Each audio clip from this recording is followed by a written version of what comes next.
Episode 1 of the Solo High Performance Management Podcast. I'm going to be releasing several videos in the future about all the info I've got in my brain, all things mind and body, that's going to help you maintain high performance.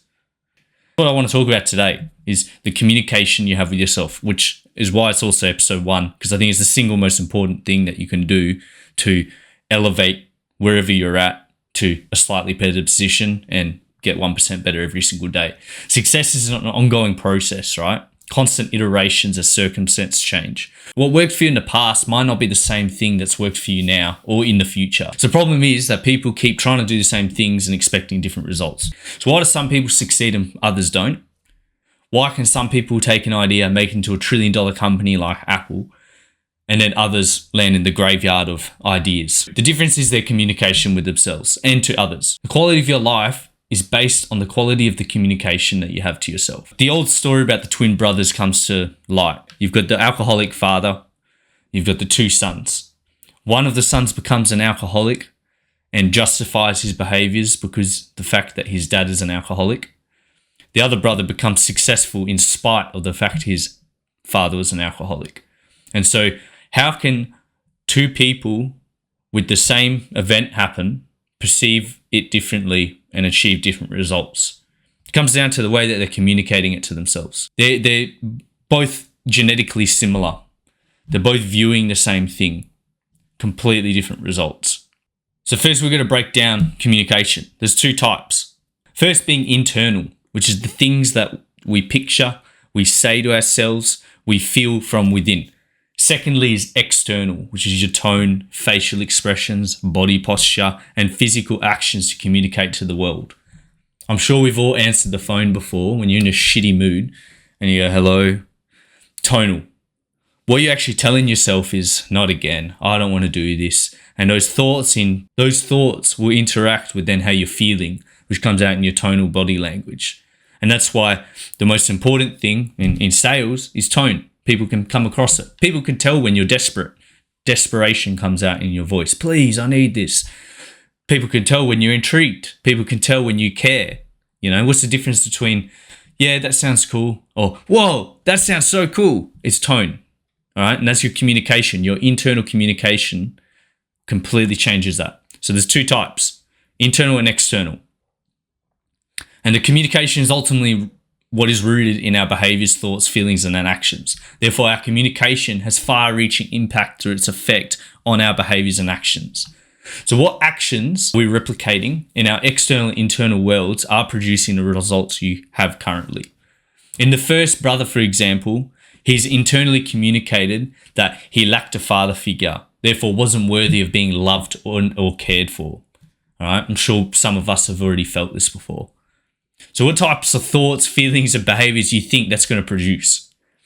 Imagine something's happened and you think this has happened because I'm not worthy of it, or I haven't had it in the past, therefore I'm not going to have it in the future.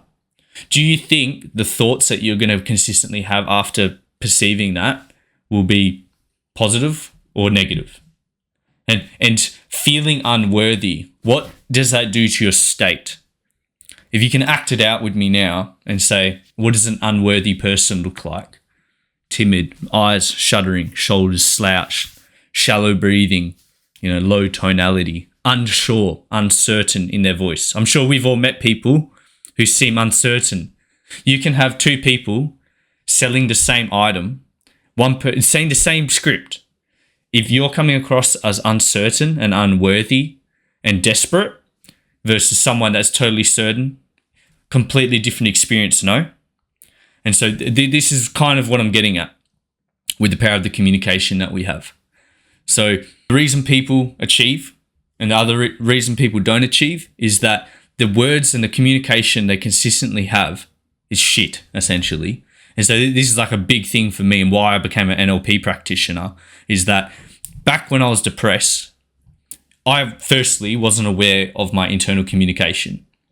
All right. A lot of it's subconscious. And it's when you bring your subconscious awareness to your conscious is when you can start to change it. And so that's why the first step is actually understanding your state, in my opinion anyway, right? Because a lot of people don't know what they're thinking. I know for a long time, they always said your thoughts become things and your things become your reality, right? Your personality is your reality. And I never understood that until I started understanding state. It's super easy. Act joyful, act invigorated, act energetic. How does that change in your vocal? How does it change in your eyes and your breathing? Act depressed, act sad, act, I don't know, unworthy. Those are all states, and you can anchor into that. You can feel when you're like that. That's the first step, is becoming aware of that. Then you can transcend from the body to the mind. What thoughts are generally associated with feeling depressed, right? You can start to feel it. For example, you might fail at something and you go, I knew I wasn't good at this. What's the point in trying if I'm going to continue to do this? See, even me saying it changes my vocal tonality, all right? Understanding that communication is paramount to switching your behaviors and then your state of mind, which gives you better results, right? I said that backwards. Changes your state of mind, which changes your behaviors and results. So in summary, the difference between someone that's achieving and someone that's not is the process that they go through when communicating to themselves about the external world. All of this is nothing. Me viewing this camera, this phone, the lights, it's just photons hitting my eye receptor, or the sound waves hitting the hairs in my middle ear and oscillating and generating a frequency that goes into my brainstem, okay? Like, it's just electrical currents. It's energy being transmuted through our brain and our senses, and us assigning meaning to it. Like, if you really strip it all back, it's kind of psychotic, but if you strip it all back, none of this is real. It's our interpretation and meaning we give to what we are interpreting that makes it real, makes us have feelings. Before you even feel, you have to perceive. To perceive, you have to compare. To compare, you have to have past experiences, values, beliefs, which we all have. Understanding that is how you can change from being in a frustrated mood into a more resourceful state. And this is what high performance is. This is what I do with my clients. This is what I've been doing myself the last 8 years to achieve in multiple areas, relationships, my career, but also the results with my clients is me putting this onto them as well. Okay? Understanding that you can change your state at any moment. Even if a bad thing happens, that's what makes the difference. People that are successful don't have less bad things happen. In fact, they probably have more bad things happen. So then how does it seem that they're just lucky? How does it seem that they just move through effortlessly? It's the communication they have. And you don't really get to hear this side of it because they probably just think it's normal. But I know through interviewing all these people, there is a communication that they have with themselves. You'll see repeating things. Success leaves blueprints, all right? Success leaves footprints, all right? There's clues everywhere. Something happens, a really great thing to do. What's great about this? Ask a better question, all right? It immediately changes your thoughts. So there's the second part. First part is becoming aware of your state. Second part then is actually changing your internal dialogue as it happens, okay? Sometimes you feel it and you can't get out of it. So then you go, okay, well, change the focus. Your focus is another thing that is... your focus is another important aspect of communication. Like I said, all of this is fake. It's just information coming through my senses and making meaning from it. So then what you can shift is your focus. Because if it's only what we're perceiving and attaching meaning to, if I'm focusing on the fact that I haven't achieved, all right, or I'm lack thereof, that will associate feelings of unworthiness or that I'm not there yet or that I'm not good enough. Whereas if I focus on, say, the thing that's great about it, what's going to ultimately propel me to be a better person? This is a really shit situation, but what's the best thing about this that my life would never be the same if it didn't happen? Well, change the focus, change the internal representation, changes my state, changes my behaviors and results. Super easy to get stuck in the wheel of life. This is shit. Oh my God, this thing just happened. Oh, why am I so bad at this? Why am I so bad at that?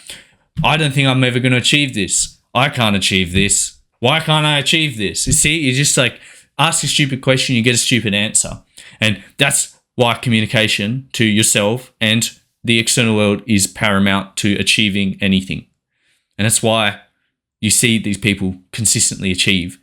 It's not just because they're lucky. There's probably a mathematical equation that is luck. It's the way that they're communicating. All right. Bunch of other things as well, which we'll talk in the future episodes. But that's what I want this first episode to be. If you want to have a key takeaway from this, always ask, what state am I in? How am I breathing right now? And if you don't even know what state you're in, ask, if I was acting right now, what behavior or what type of person am I acting to be? I swear to God, it changes. Your mind will be blown. But yeah, just remember, summary. There's two types of communication. Internal, the way you picture things, the way you say things to yourself. And then there's external, your tonality, your behaviors and actions. So I hope you've gotten some value from this. Communication is the first step, not just to you, to outside world as well.